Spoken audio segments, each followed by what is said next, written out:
This is 41 Today on 41 NBC. Good morning and welcome to 41 Today. I'm Cameron Branscombe. 7 years have gone by and one Macon Bibb family says they are still waiting for justice for the murder of their loved one. 41 NBC's Lisbeth Gutierrez spoke with the Smith family about their wait and why this case is taking so long. You don't know if you want to cry or smile, you know what I mean? That's the feeling Ricky Smith's family goes through every time they look back at these photos. They're the last photos taken of Ricky before he was murdered 7 years ago. It's a moment Chiquita Smith says continues to hurt. It was heartbreaking. And then just to see, witness my daddy lifeless like that. Somebody that's so full of life, joyful, helpful, was nothing that I could do. We reported Smith was shot by Donna Jackson on September 5th, 2015. At the time of the incident, Jackson claimed self-defense, but she was later charged with murder.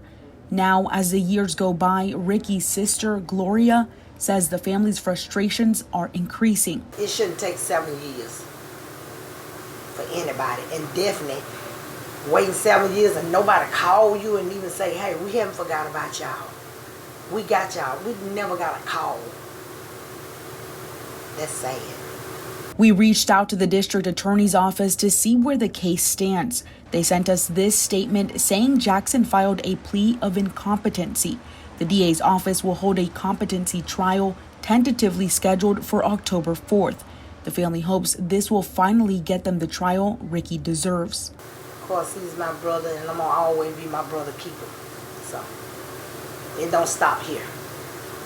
Each year, the Smith family gathers to host a balloon release in his memory, and every get-together is a celebration to remember the man he was. I refuse to let my daddy's case just be silent.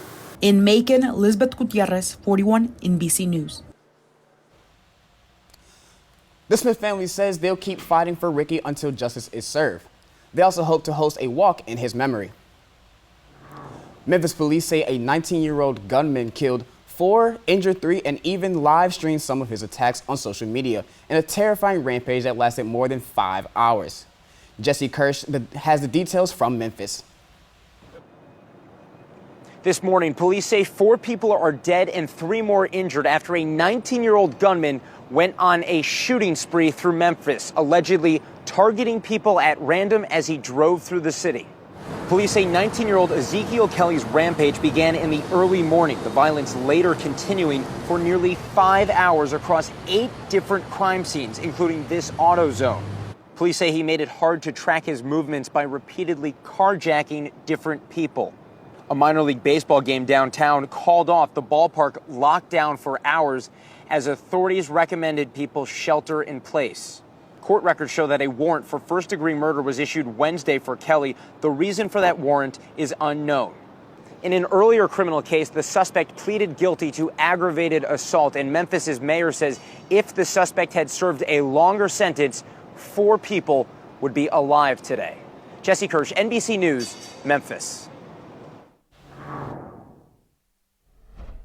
Buckingham Palace says Queen Elizabeth was placed under medical supervision and her family has traveled to Scotland to be by her side. Doctors say they're concerned about the 96-year-old's health. NBC's Molly Hunter reports from London. This morning, Buckingham Palace released an extraordinary statement. I'm just going to read it out right now. It reads, following further evaluation this morning, the Queen's doctors are concerned for Her Majesty's health and have recommended she remain under medical supervision. The Queen remains comfortable and at Balmoral. This is a rare statement. This is the strongest indication yet of her poor health and of the level of concern from the palace. Now, last night she canceled a virtual Zoom meeting. We did see her, though, in person on Tuesday. She was on her feet with a cane, appointing the UK's new Prime Minister, Liz Truss.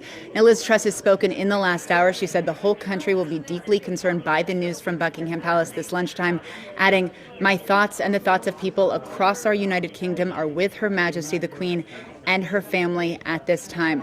Now, most of her family are either there at Balmoral or on their way. We know Camilla and Prince Charles are at Balmoral already. We know that Princess Anne is there. Prince Andrew is on his way. And we also know that Prince William and Prince Harry and Meghan are all on their way, clearly serious if her family is making the trek, making the effort to get up to Scotland immediately.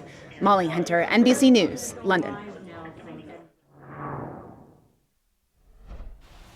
The Macon-Bibb community is mourning the loss of beloved volunteer and community member Stephen Fulbright. He died Tuesday due to health complications.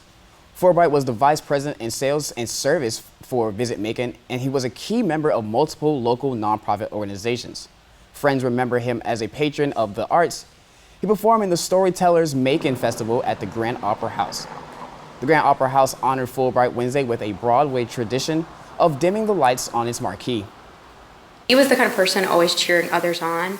His last name, Stephen Fulbright, just showed who he was. He was such a full, bright light for the city, and so we decided to put this message up on the marquee to show that our lights have dimmed a little bit without Stephen in them. On Friday, the Grand Opera will release a podcast featuring Stephen's story from the Macon Storytellers event. September is National Library